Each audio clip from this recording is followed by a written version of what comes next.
first of all, just honored to be here and to be on this panel with these amazing beings and talking about this subject, actually. So I just want to preface that it's not so much about Ferguson as it is the underlying issues around Ferguson. And that, as was said, has been longstanding in our country. So I'm going to begin by setting a little stage. I don't know, many of you who read or heard recently that the latest FBI director, James Comey, made a bold statement. How many of you heard that bold statement? No? Not too many. He said that much research points to the widespread existence of unconscious bias. Many people in our white majority culture have unconscious racial biases and react differently to a white face than a black face. This is the FBI director, and it's kind of the first time that that's ever been said out loud on that level. And so we only have 30 minutes. We're going to jump right into it. We're going to hit it. And so I'm going to begin by setting a tone about a question that I deeply have in this particular community. So I'm looking at this community as progressives, as spiritual, as pretty much, yeah, you would nod your head to that, yes? And what I find often is this thing about we're one, we all know that, we all realize, and we have that consciousness about oneness. And so then there's this bypass of race, like colorblindness happens, like I don't see it. And the intention is really, there's well-intended, and yet it's not the truth that, race and that color is present. And so, well, there's a deeper sense of that. That's a whole nother story. But I want to ask a question around that, particularly in this community who is looking at the universal. And there is the universal, but there's also the specific, and there's also the lived experience. And how to hold those two things in a way that doesn't do the spiritual bypass of not looking at race, because that too is harmful. Color blindness is not understood that is actually harmful to people of color when that is said. So I just want to start there, which is kind of a deep question.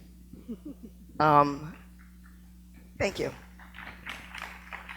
And I'm going to start with you, Rhonda. Thank you. Yeah, I'd like to get your take on that. Yeah, so that is a really deep and important question. And I should say, I really appreciate the folks who are in this room, the fact that you've taken the time to sit together with us around difficult questions like this. It matters a lot. This issue of color blindness is one that we have inherited from our culture's long set of challenges around racial justice and injustice. We can point to Supreme Court justices who have said, in the dissent, for example, in the infamous Plessy versus Ferguson case, which is the case that validated at the constitutional level segregation, right? So Justice Harlan, in the dissent in that case, one of the dissenters who said, actually, years to come, we're going to regret that we validated segregation as okay under the Equal Protection Clause. But he said, our Constitution is colorblind. And so then years later, Martin Luther King used that phrase. We want to be judged by the content of our character, not the color of our skin. So we have, again, I think, some rich legacies around this notion of colorblindness that we do get drawn to. But what I've been working to do at the intersection of contemplative practice and work around social justice and race is help people think about what really are we wanting to move toward. I think we're wanting to move toward being able to see each other more genuinely. So, and to the degree that our lives are influenced by color, by race, by gender, by class, by our positions in this social hierarchy that we didn't create, but we're thrown into, then that means seeing those differences. So with my students, and lawyers, law students, and others, we work to try to develop what I'm now calling, and others have called, kind of color insight. And it's not an easy thing to do, but some of these the mindfulness and compassion practices that we are committed to, and you all are obviously committed to as well to some degree, or you wouldn't be here, research is showing that that can help us with this challenge of developing something called color insight, which I'm happy to speak more about as we go, but I want to give others an opportunity to speak to this as well. Drill down into that, Okay. if we have time. Color insight, I'd never heard that one. We've been talking about, there's a lot of labeling that happens in this whole genre and this issue. There's a lot of labeling that happens, and that's kind of how we speak in English. I'm a woman. I'm an African American woman. However we label ourselves, our identity labeling. And I know, Sujatha, that you have a real strong and different take on labeling, and I'm really interested for you to share that with everyone. Absolutely. So both in sort of my practice as a meditator and in my work in restorative justice, which really believes fundamentally in the transformation of everyone by directly addressing harm, by bringing people face to face with one another in order to heal harms caused by crime, by historical oppression, by all the things that the everyday slights that we do to one another. That if we label ourselves and label others, the capacity to change is lost, right? And so I remember hearing Eduardo Duran once speak about this notion that in many First Nations and American Indian languages, there's no, that identities are not framed in terms of nouns. They're actually more verb-like in that instead of saying I'm a woman, it said womaning is happening to her. That just took my breath away, right? And so in the same way, we never in restorative justice use the word offender. I don't prefer the word victim either, although there's a way in which I like to sometimes name myself as a survivor or a victim myself in order to show that there are those of us who are quite non-punitive in the victims movement, right? But I think it's really important for us, particularly in the dialogue around race, historical oppression, that we not jump to labels and rather understand that neuroplasticity is there, the capacity to move beyond implicit bias that we carry, right? And this hope that we can change, that I can change, that I have habit patterns that I have been taught because living in America, this is my brain on drugs, right? I mean, this is my brain on race, rather, is what we say, right? This is my brain on race. And so what does it look like to stop taking that drug and to move beyond that? Wow, thank you, that's beautiful. Jack, I have a question for you. So you are deeply embedded and have brought really and responsible for the mindfulness community here, I think on the West Coast a lot. And fortunately, mindfulness takes care of itself, thank you. But my question is, what role does mindfulness play in this issue when I think about getting triggered, whether it is a white person who's triggered by even saying white, like you may have been triggered when I just said white, or by saying racism or whatever it might be, that trigger that happens. And then on the other side, there's people of color who are triggered by microaggressions, things that happen. What role does mindfulness play in this? How can this help us get through? First of all, I want to again thank people for coming and acknowledge that entering the territory of race is a really hard thing, that it's difficult and painful at times, and I see it as the core wound of our culture, that somehow the racism then plays out in economic injustice in the crime system, criminal justice system that's wacky, as we know, and creates tremendous suffering, and in health and all kinds of other ways, and the way the society is organized. I also see that we want to carry some better vision of how we can be.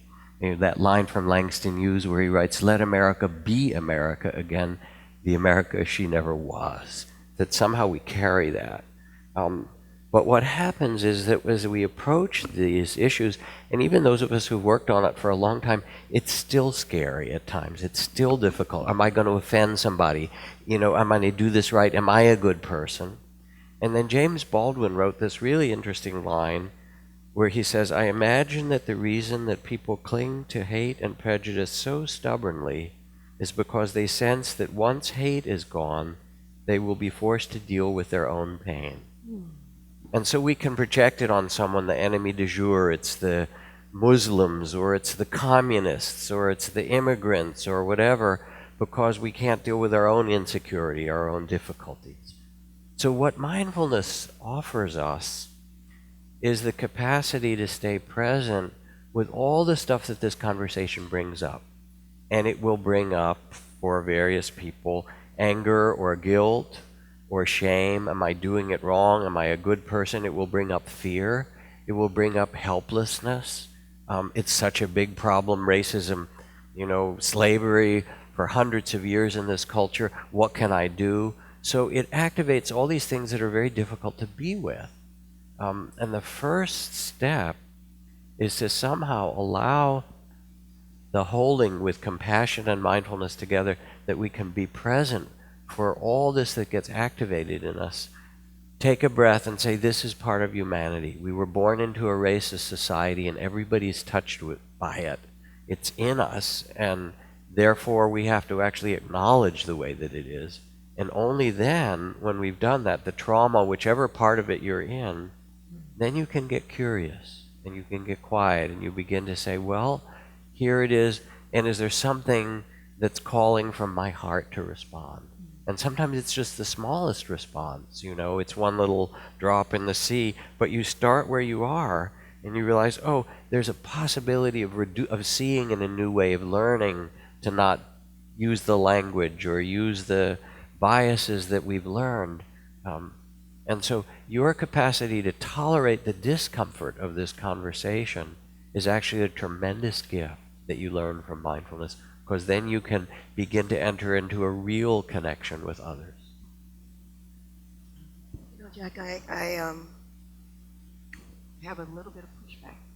Please. Because I'm wondering, you basically stated that the first step is that you accept that we are in a racist society and that we all have it within us. And I wonder if, not that I don't think it's true, but do people in general, especially our friends who are doing good work on the planet, people who live in the Bay Area, I don't think that in general, I don't know, I'm questioning, would they say, I have racism in me, because it felt like what you said started there, and that's a huge start. It is. So I'm interested in how that feels, just as you say it. I'll take that pushback and say, all right, if I say that we live in a society that is a racist society, and there's all kinds of research, like Richie was up here saying, there's all kinds of research to show it, and we know it in our hearts. And then you go, oh, what do I do with this? And it's in us because we swim in that field in some fashion or other. So then it brings up, I don't want to hear it, denial, or it brings up anger or fear or guilt and so forth. The capacity to acknowledge that that's here, yes, I feel all those things, and I still want to talk to you, Konda.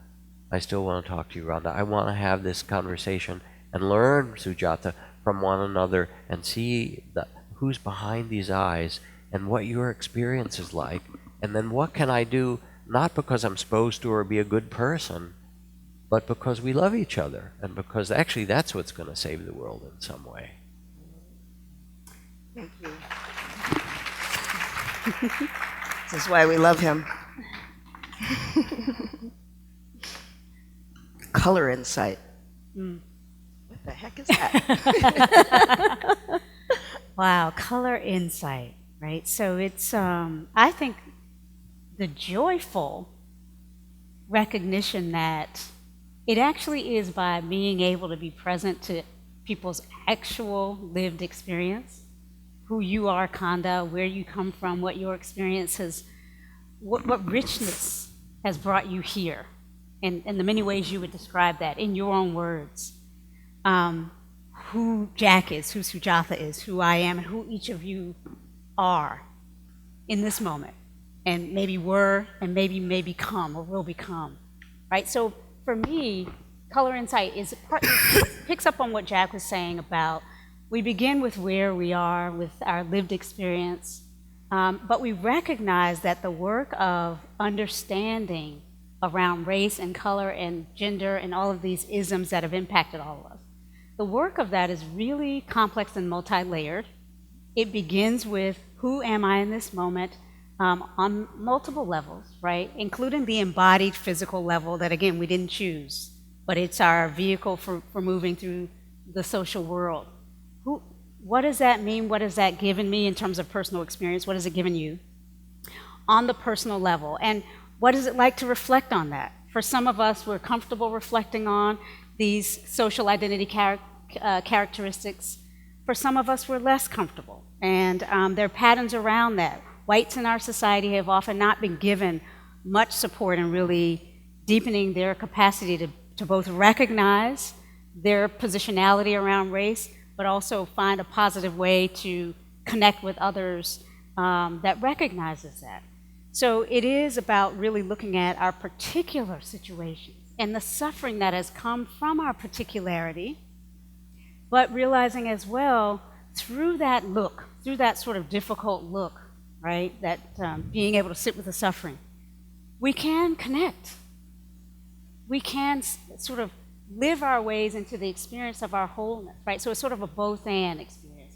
We both recognize our rich, beautiful differences, and at the same time, perhaps because we can do that, we can connect on a much more genuine, heartfelt, holistic level. So for me, that work definitely is supported by mindfulness practices, compassion-building practices, being in community and sangha, if you will, around these practices. But it's on the level of at least these three: personal work, right, personal reflections and practices, interpersonal work, mindful listening, mindful communication, being together and working on things together, but also systemic, recognizing that there's a dimension of this that, again, has a structural component that orders privileges and disadvantages and reorders them, right? We make some progress here, it comes back. So color insight is quite complex, I think, but I think mindfulness for me has been the best set of technologies or practices to support not just a kind of a epiphany around, wow, color insight, but that it is something that we work on if we care about these issues for the rest of our lives. Wonderful. I have to say that the work that you're doing at the university level is so stellar. I'm so happy you're there. Thank you. Yeah, it's really, check her out, look her up. It's really wonderful work you're doing. Thank you. So you're over there, Sujatha, you were shaking your head, you were amen and everything Every time that Rhonda she's was talking, saying. I'm nodding. That's what we do. I want to know what was up with you. What was going on in your mind with what Rhonda was saying? And So, one of the things that was coming up for me in hearing these words, color, insight, together, was sort of hearkening back to your thinking on the spiritual bypass. And one of the ways in which I try to work with that is the absolute and the relative, right, realities of our nature, right? And so for me, racism is our relative reality, right? And the ultimate reality absolutely is that we are all completely heart-connected, deeply interdependent. All of that is true, right? And there's the relative. So I loved how the words themselves kept bringing me into both, the insight being the absolute and the color being the relative, and we sort of the necessity of naming it. I think that there are times sort of in the work that I've seen in restorative justice, both in the small scale and the internationally, right? When we think about the Truth and Reconciliation Commissions and the work that's done in Canada around the harms that are done to First Nations people, the space where we air out and name what is happening, right? We are digging deeply into the relative truths and the unbelievable sort of the suffering of suffering that we have done to each other, right? And at the same time, you start to feel the absolute truth percolating up out of that. I love the saying, the only way out is through. is what? Through. Through, yeah. The only way out is through. And so for me, some ways through every day sitting on the zafu is one of the ways through, right? And then being in circle, the possibilities for that are quite, being in circle, being in different restorative justice practices around these relative realities, these truths that are happening, these relative truths that are happening are critical. And they can be applied in all kinds of seemingly impossible contexts. In Chicago, people have brought police officers and African American youth together in circles to have a dialogue about how do we see one another. You know, so in my dream world, we would have a Truth and Reconciliation Commission here in the United States to look at the historical harms that we have done to our indigenous and African American peoples. And there's an amazing article by Fania Davis in Yes Magazine suggesting we should do just that. TRCs, however, are challenged where the state is not willing to come to the table around this, and so we're making initial steps, right? This FBI director's statement is amazing. In the meanwhile, let's have those circles, let's have those dialogues with police. We had 25 police officers from Oakland in a circle, even amongst themselves, to talk about restorative justice themes and ideas a few months ago. Very powerful experiences. We can do this if we have the capacity to not turn away. Yeah. And I think for me, that being present is critical in that. That's it. It's not turning away, yeah. Right? Not turning away, because it's so hard. It's so hard. It's so easy to turn away. I don't know if any of you following Marianne Williamson, but recently what she's talking about is reparations, which is, you know, the R word. So you don't want to get into that. So I really want to get to where do we go from here? Like, I'm looking at what I find is that my closest friends, buddies, friends who are white, who were outraged by Ferguson, outraged by all that has been happening on that front, and feeling like this is happening, this is not in my name, right? And yet they don't know what to do. And there's this conversation of, I don't know what to do. I don't agree with this. I'm white, and yet, what do I do? So I just wanted to say, do we have any practical offerings? Or does anybody in the audience feel that way? I don't know what to do? How many of you, raise your hands high. We are. You don't know what to do, right? That's a big question because you're afraid. My friends say, I'm afraid to say the wrong thing, right? Because the wrong thing can get you in trouble. And, oh, it's so sticky. What do we do? How do we offer something? Jackie, you have something? I've said the wrong thing quite a few times, and I'm not finished yet. And it's weird. I don't like it, because then I don't feel like, oh, I'm supposed to be this great person. And I'm not, you know, sometimes I'm unconscious or hurtful. And then, but that's where I learn. But what I want to say in response is, I don't see this as a short thing. If there have been 400 years in this continent or more of slavery and then of racism built in, maybe it's going to take us 400 years, but we know the direction that we're going. And if we set that direction, we start where we are, we don't turn away, and then there are a lot of small steps. Yes, you can educate yourself about injustice, about the criminal justice system, about all these kinds of things. You can diversify your media. And not just look at white media, but look at Latino media, look at LGBT media, look at black media, you know, go online and look at the Root or Color Lines or things like that so that you get other forms of information. You can speak honestly and tell the truth when people are talking in this conversation and take that kind of risk. I made an intention that I would not give Dharma teachings, done this now for 15 years, without mentioning the word racism in my teaching, because it's so central to things that we need to liberate ourselves from. You can join a black church, you know, you can make art, write poems, you can, you know, turn the difficulty into something that you bring into your art and say, I want to express something more about it. I could go on, but... Yeah. May I just a bit? So, I'm here partly because I want to support us in thinking about that question more deeply and richly. And tomorrow I'll be helping facilitate a breakout session. So if anybody's inspired to actually sit together and talk about what we might do, come tomorrow at 2:30. I think it's Golden Gate. But for now, I do think it's about asking ourselves that question, like, what are the lessons of Ferguson for you? What are the lessons that you're carrying in your heart, in your being, having watched and heard and read about Ferguson, about Garner? What are the lessons from the Fergusons in your own life? What have you witnessed already that helps you understand what's going on out there?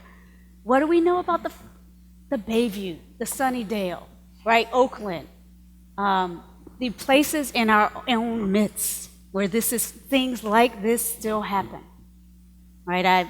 There are people who work with the police in San Francisco. I'm thinking of Pastor, I believe his name is Mike Brown, who tells a story of how he got involved with social justice police reform after having been brutally, personally beaten by police in San Jose some years ago. And he's turned that experience into a pathway, a bridge, to now working with police and working with other youth who might be victimized or might be put on a path to success. So we've got personal work around it, and it starts, I think, with really asking ourselves, what's alive in each of us right now, and what do we want to do to make a commitment to start where we are and live the lessons that you know from your own life that are speaking to you right now? Yeah, and so we have only a few seconds left, and I did take the time to make I have a paper that is in the back, and I don't know where to put it. Maybe I could put it on the stage. But it's a list of resources. It's a list of resources of recommended reading, videos, things, classes, workshops that are really good for us to move to the next level together. And so I have 100 printed, and I will put them somewhere. Somebody will announce where they are.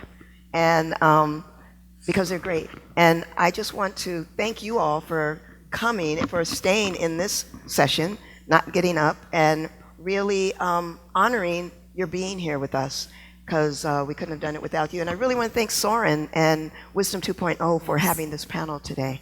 Can you put that online too in the Wisdom 2.0 Yes. site Right, yeah. so people Yeah. can find And we'll add those things resources? to it. We'll add things to We'll it. add some stuff to it. We'll put it online, and we'll figure out how they communicate to you. Yes? Yeah, there's Thank a lot you. of busy people making this festival happen. Thank you so much. Thank you. Thank Thank you. you, Konda. Thank you. Thank you.